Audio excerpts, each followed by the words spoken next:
Hello friends, आज मु कलरा आलू बेसर दे भजा करिछि। से कलरार रेसिपी आज आपन सहित शेयर करी। बहुत पसंद आसीबो, खाइबा को बहुत मजा लागिबो, पिता लागिबोनी। आसंते एबे रेसिपी स्टार्ट करिबा।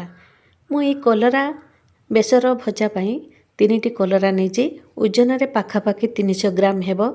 कलरा को धोई तार पानी पुछि देछि। कलरार ऊपर आ तळ अंश काटी मझिरो 2 खंड करि दवा। तापरे कलरा को 2 फाळ करि नवा।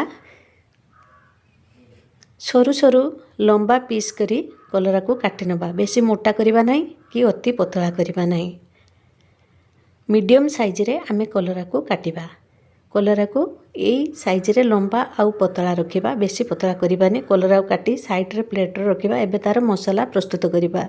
मिक्सचर जार रे 1 चमच कला सोरिष, 2 चमच धला सोरिष दे दबा, 1 छोट चमच जीरा दे दबा, 2टी कंचा लंका, रसुण 5 रु 6 कुला दे अल्प पानी दे बाटी बेसर तार प्रस्तुत करी साइड रे रखिबा।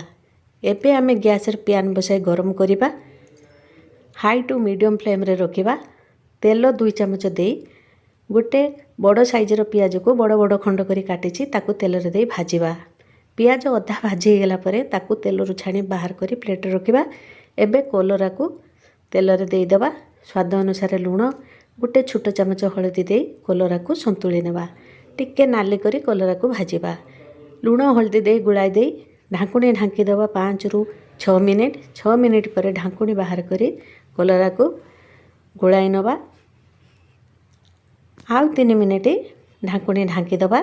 कलरा आउटे सिझी जीवो आउ तार पानी मरी भाजी जीवो। 3 मिनिट पर ढाकुणी बाहर कर देखे कलरा भाजी जाइए, नाली पड़ी जाइए।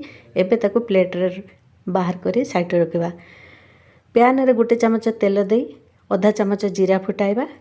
जीरा फुटी गला पर काटिके रखिथिया 1 पियाज को दे भाजिबा नाली पर्यंत। नाली हे गलानी। एबे 1 आलू नेचे लंबा साइज टिके मोटा रखिछि, काटिके धुई परिष्कार कर देछि। तेल पियाज रे दे आलू को भाजिबा। लूण हळदी दे कलरा को भाजी थिले, तेणु आवश्यक अनुसार आलू पई लूण आउ हळदी दे गुळाई नवा। आलू को भाजिया पई आलू भाजी ही जाइए अधा।